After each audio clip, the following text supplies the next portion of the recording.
Olá, boa noite. Boa noite. Líder do governo no Senado, Fernando Bezerra, é alvo de operação da Polícia Federal e coloca cargo à disposição. E a PF prende mais 2 suspeitos de envolvimento em invasão de celulares de autoridades.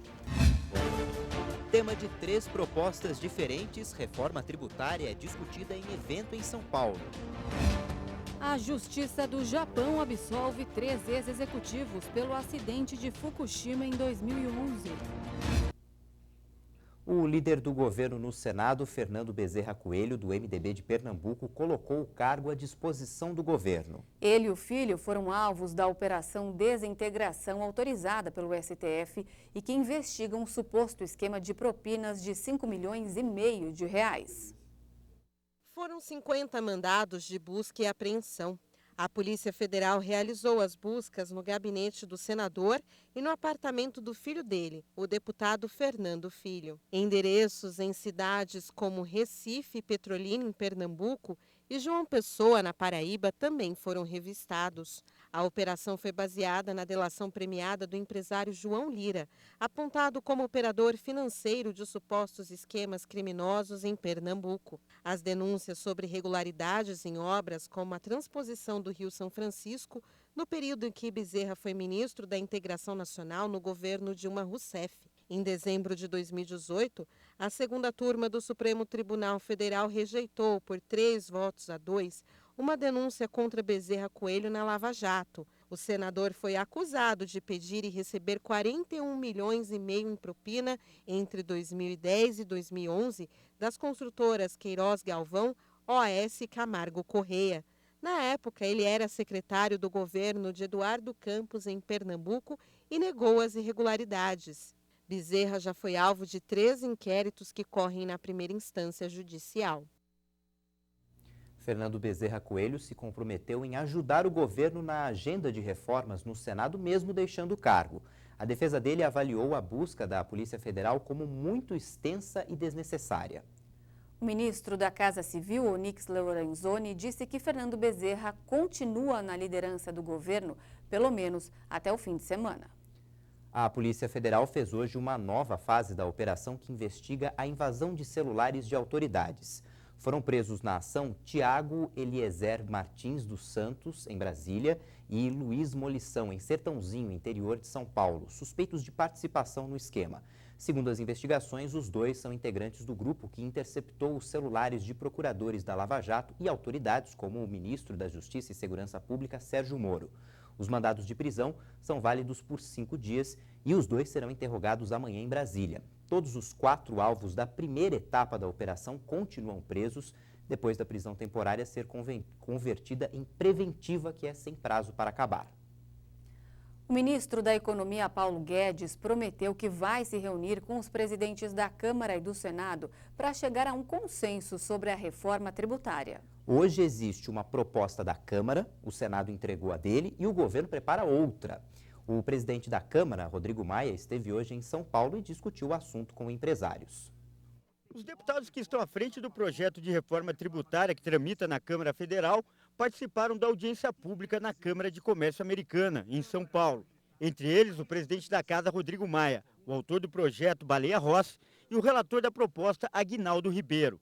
Os parlamentares receberam da Câmara de Comércio uma relação com 20 propostas para a reforma. Cada real que entra para o poder público sai quase zero ou sai negativo. Se nós temos déficit público, né, significa que tudo que entra sai com péssima qualidade do outro lado dos impostos que nós pagamos. Após o evento, o presidente da Câmara ressaltou a necessidade da reforma corrigir distorções que acontecem hoje na cobrança de impostos no país. O que não pode é você ter uma estrutura onde o Estado sempre ganha e o contribuinte sempre perde, né? Então essa é uma cadeia que está controlada sobre um órgão que muitas pessoas que entendem do tema entendem que isso poderia ter um poder menos concentrado, né? Onde a Receita cumprisse o seu papel de arrecadador, de arrecadar e de fiscalizar. Um outro projeto de reforma tributária tramita no Senado Federal. E na quarta-feira, o senador Roberto Rocha apresentou o parecer favorável à proposta na Comissão de Constituição e Justiça. O principal ponto do relatório é a substituição de 9 impostos por 2. Eles serão chamados IBS imposto sobre operações com bens e serviços. O primeiro vai unificar 7 tributos federais: IPI, COFINS, PIS, PASEP, IOF, Salário Educação e CID Combustíveis. O segundo fundirá outros 2, o ISS, que é municipal, e o ICMS, que é estadual. A carga tributária permanece a mesma, mais ou menos 65% para um lado e 35% para o outro. Uma transição de 5 anos para que os estados, a União, os municípios não tenham perda de receita. E o sistema vai sendo substituído gradativamente. Não dá para fazer de uma vez, que é uma mudança muito radical. O relator não incluiu nenhum imposto sobre movimentação financeira, nos moldes da antiga CPMF. Os senadores agora terão um prazo de 15 dias para apresentar as emendas ao projeto. Esse passo que o Senado dá na comissão é um passo que se soma aos passos dados pela Câmara dos Deputados. O nosso projeto, saindo daqui, vai para a Câmara. Esse projeto pode ser analisado, pode ser aperfeiçoado. A Câmara vai dar o tom para que depois retorne ao Senado Federal. Quem tem 3 reformas não tem nenhuma. O que a gente tem que ter do resultado dessa matéria é a desburocratização da vida das pessoas. Então eu compreendo, sempre entendi isso, sempre falei. Além dos projetos na Câmara e no Senado, o governo elabora uma terceira proposta de reforma tributária. Ainda não há prazo para a conclusão desse trabalho. Mas os 3 lados já discutem a possibilidade da formação de uma comissão mista, formada por deputados, senadores e governistas. O primeiro desafio, porém, é encontrar uma forma legal de criar esse grupo. Porque no final vai ter que ter um texto único, porque se as 2 casas não votam ao mesmo tempo, o mesmo texto não vai à promulgação. Então, ter uma comissão mista que unifique o trabalho, que acelere o trabalho, que mostre a unidade do Congresso, pode ser muito positivo também. O Ministério da Economia afirmou hoje que o benefício de prestação continuada e o salário mínimo continuarão sendo corrigidos pela inflação. Com isso, fica descartada a ideia de congelar o valor do piso salarial quando as contas do governo ficarem em situação difícil. Para o ano que vem, o Planalto prevê reajuste que levará um mínimo de R$ 998 para R$ 1.039. O aumento leva em conta apenas a inflação. O relator da reforma da Previdência no Senado, Tasso Gereissati, rejeitou sugestões de mudanças ao texto da PEC apresentadas por senadores. Ele leu hoje na Comissão de Constituição e Justiça do Senado o relatório sobre as emendas.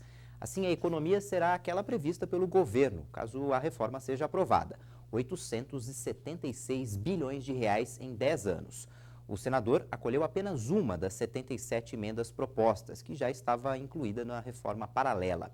O relator fez também uma alteração de redação proposta para evitar que o projeto volte para a Câmara dos Deputados. É que, pelo regimento, qualquer mudança no texto que modifique o mérito da proposta obrigaria uma nova análise do texto pelos deputados.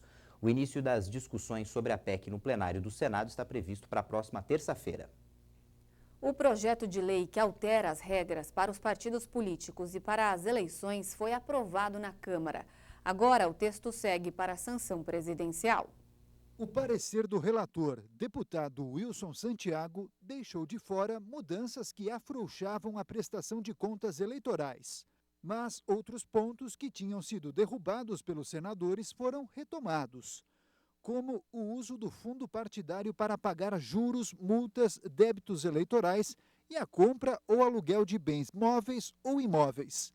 Também voltou ao texto a permissão para pagar advogados e contadores.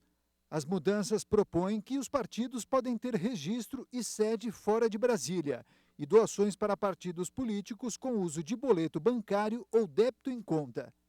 Também prevê que serviços bancários para os partidos políticos não estão sujeitos a controles mais rígidos pela Receita Federal e ainda estabelece regras para a propaganda partidária gratuita no rádio e na TV. O relator concordou com a retirada da prestação anual de contas, o que para os críticos prejudicaria a transparência no processo. Outro ponto que o Senado retirou foi a multa por conduta dolosa, ou seja, quando fosse comprovada a intenção de agir contra a lei. A Câmara concordou. A Câmara tem convicção do que aprovou, sabe que alguns pontos geraram polêmica, que precisam ser ou mantidos fora do texto ou melhorada sua redação com alguma emenda de redação, mas nós não temos dúvida que nós votamos, na maioria dos artigos, aquilo que nós entendemos que é o melhor para o processo eleitoral e partidário. E para valer já nas eleições de 2020, o texto aprovado pelos deputados precisa ser sancionado pelo presidente Jair Bolsonaro e ter os eventuais vetos analisados pelo Congresso até o começo de outubro. A Caixa Econômica Federal começou a pagar hoje o abono salarial do PIS aos trabalhadores nascidos em setembro. Para quem tem conta no banco, o dinheiro cai automaticamente. Para ter direito ao benefício, é necessário ter trabalhado por pelo menos 30 dias no ano passado, com um salário de até 2 salários mínimos e estar cadastrado no PIS/PASEP há 5 anos. 2019 terá o menor avanço do PIB mundial desde a crise financeira de 2008. O relatório apresentado pela OCDE, Organização para a Cooperação e Desenvolvimento Econômico, prevê que as taxas de crescimento serão 2,9% este ano. Para 2020, a previsão é de 3%. Um dos motivos apontados dessa queda é da continuidade da guerra comercial entre os Estados Unidos e a China. Os novos cortes nas taxas de juros no Brasil e nos Estados Unidos pressionaram o mercado e o dólar voltou a fechar em forte alta. A moeda norte-americana subiu 1,4%, vendida a R$ 4,16. No começo da sessão, o Ibovespa chegou a tocar os 106 mil pontos, com expectativa de que o Banco Central vai continuar cortando a Selic, taxa básica de juros, mas o pregão acabou encerrado em baixa de 0,1%. 14 pessoas morreram por dia no ano passado, vítimas de acidentes em rodovias federais. O levantamento é da Confederação Nacional de Transporte. Segundo o levantamento, no ano passado foram registrados 69 mil acidentes. Mais de 5.200 pessoas morreram. São 14 mortes por dia. Minas Gerais é o estado que concentrou o maior número de vítimas. Em seguida vem Santa Catarina. Entre as regiões do país, Sul e Sudeste aparecem nas primeiras posições em número de acidentes. Em seguida vem Nordeste, Centro-Oeste e, por último, a região Norte. O levantamento revelou ainda o perfil das vítimas. Os homens são maioria, 82%. Segundo a CNT, os números são os menores desde 2007, quando a pesquisa do painel CNT de consultas dinâmicas começou a ser feita. O principal suspeito de construir os prédios que caíram na Muzema, no Rio de Janeiro, foi preso na cidade de Afogados da Ingazeira, sertão de Pernambuco. José Bezerra de Lira, conhecido como Zé do Rolo, foi encontrado em um sítio e não resistiu à prisão. Ele é suspeito de liderar o grupo responsável pela venda de apartamentos dos 2 prédios que caíram em abril, em um acidente que matou 24 pessoas. Zé do Rolo disse que estava fugindo por medo de vingança da milícia. Com ele foram apreendidas 2 espingardas e munições. Um aluno de 14 anos esfaqueou o professor dentro de uma escola municipal na zona leste da capital de São Paulo. Durante a troca de aulas, o menor atacou o professor e em seguida se feriu. Eles foram socorridos e levados para o Hospital Vila Alpina. O professor precisou passar por uma cirurgia e o estado de saúde dele é considerado grave. Ainda não se sabe o motivo do ataque. O Distrito Federal enviou bombeiros para Mato Grosso do Sul para ajudar no combate aos incêndios florestais. 34 bombeiros do Distrito Federal partiram na manhã desta quinta-feira para o Mato Grosso do Sul. Eles vão auxiliar no combate aos mais de 800 focos de incêndio no Pantanal. Essa é uma ação conjunta entre o governo do Distrito Federal e da Secretaria Nacional de Proteção e Defesa Civil. A operação não tem prazo para terminar. Mato Grosso do Sul decretou estado de emergência por causa dos incêndios florestais. Há quase 2 meses, a região do Pantanal vive uma estiagem e as queimadas destruíram cerca de 1 milhão de hectares. Já está valendo em todo o país o aumento dos valores de combustíveis anunciado ontem pela Petrobras. O preço da gasolina subiu de 13,5% e o diesel 4,2%. Esse reajuste vale para as refinarias e acaba sendo repassado para os consumidores. A alta foi consequência dos ataques às instalações de uma refinaria na Arábia Saudita.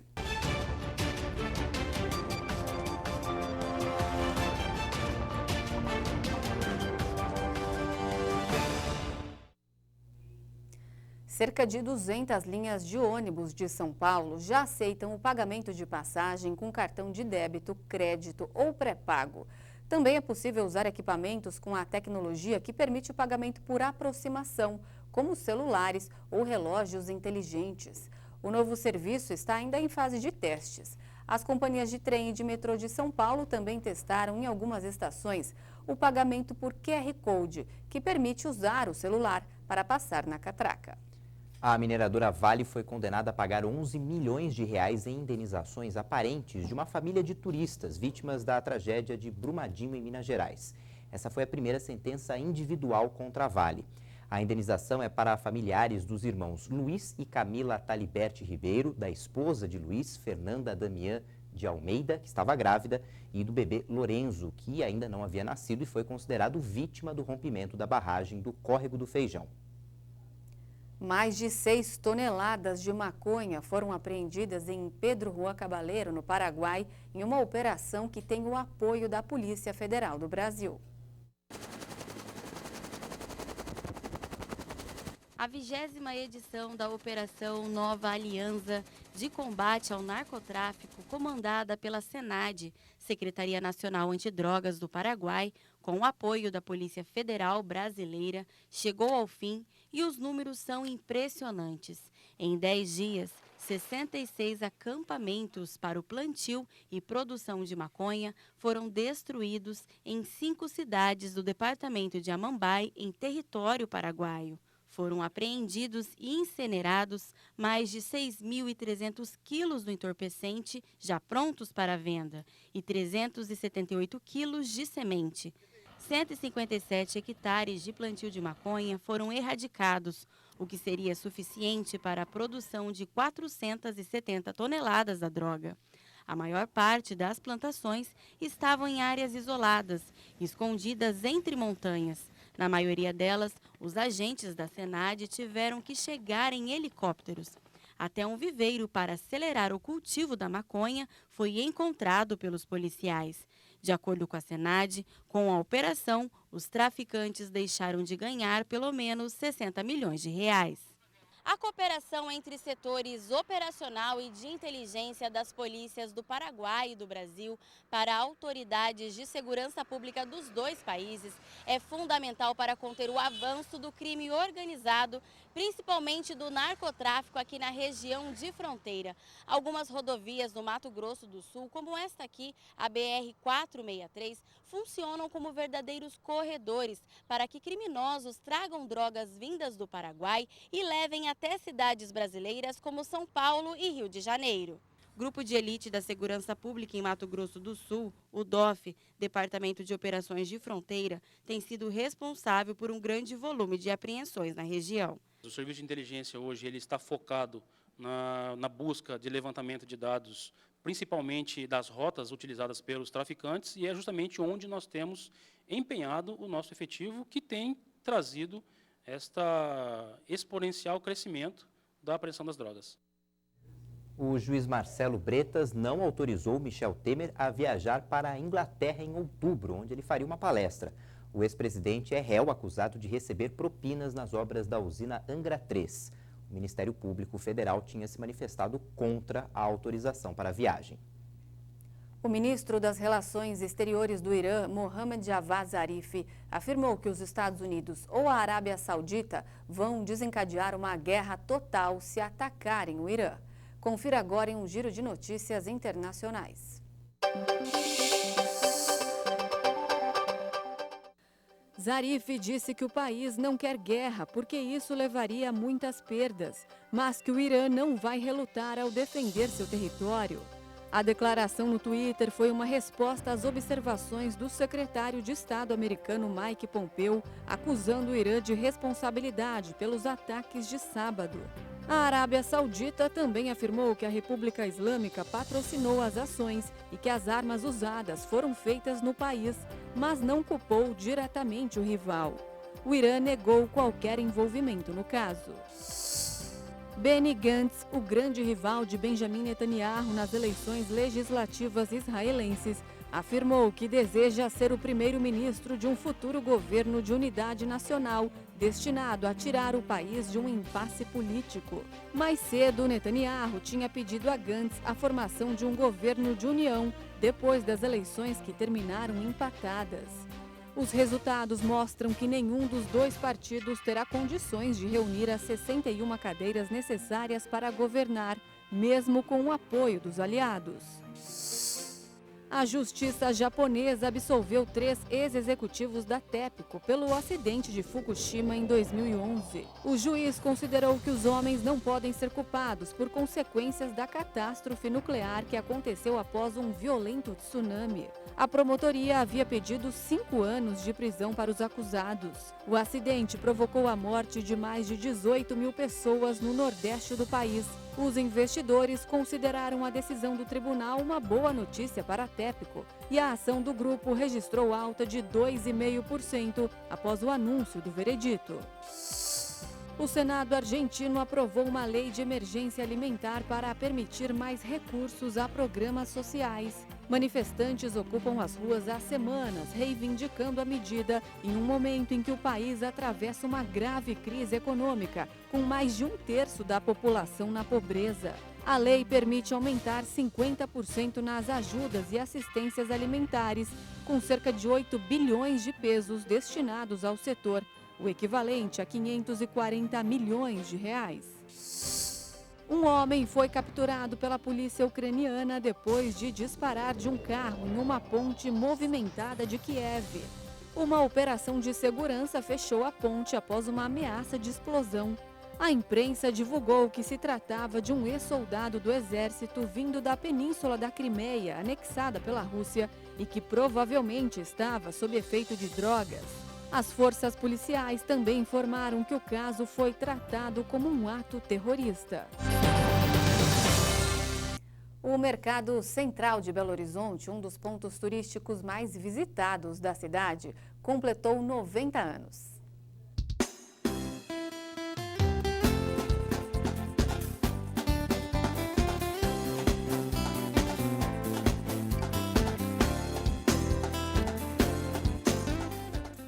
Estes corredores têm história para contar. Lá se vão 90 anos desde que o Mercado Central de Belo Horizonte foi inaugurado.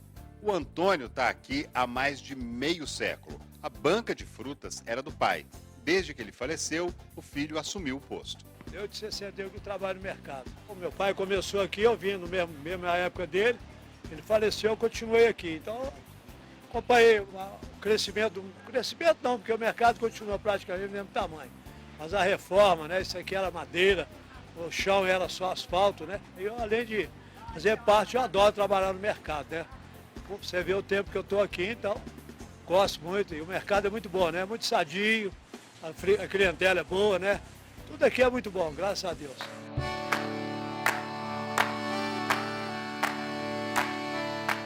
Produtos de decoração, doces, cores e os sabores do interior de Minas. Tudo num lugar só. A dona Celi também é comerciante. Quase tudo que ela vende é feito em casa, com receita e segredos de família. Já viu de tudo aqui nesses anos todos, né? Muita coisa.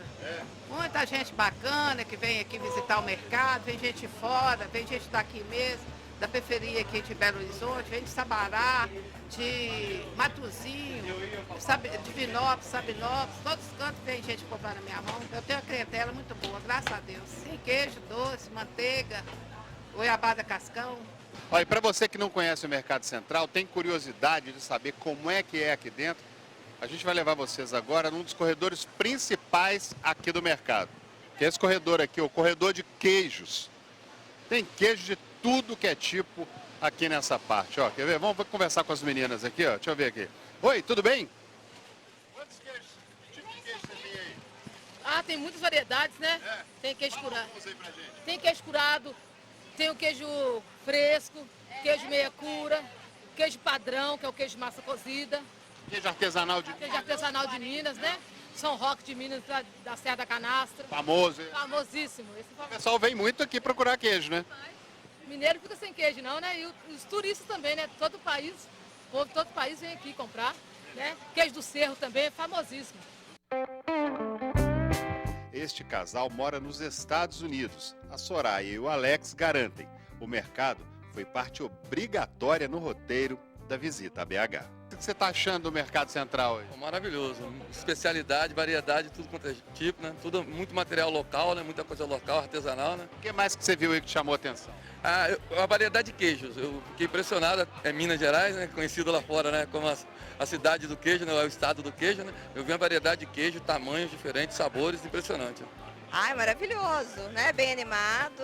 Além dos produtos serem selecionados, tem muitas quantidades e qualidades, né? Tudo muito bom, fresco.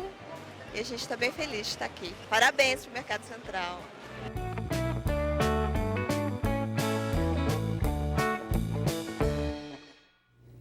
E a gente encerra essa edição com as imagens de um pinguim de Fiordland, uma espécie que está em extinção. Esse aí que vocês estão vendo chamou a atenção porque conseguiu nadar da Nova Zelândia até a Austrália. São cerca de 4.000 quilômetros. E depois de tanto exercício, a ave maratonista não resistiu à desnutrição. Precisou de uma dieta especial para ganhar peso. Após todo o cuidado, o pinguim foi levado de volta ao mar na esperança de que ache o caminho de casa. Boa noite para você, até amanhã. Boa noite, a gente se vê amanhã. Até lá.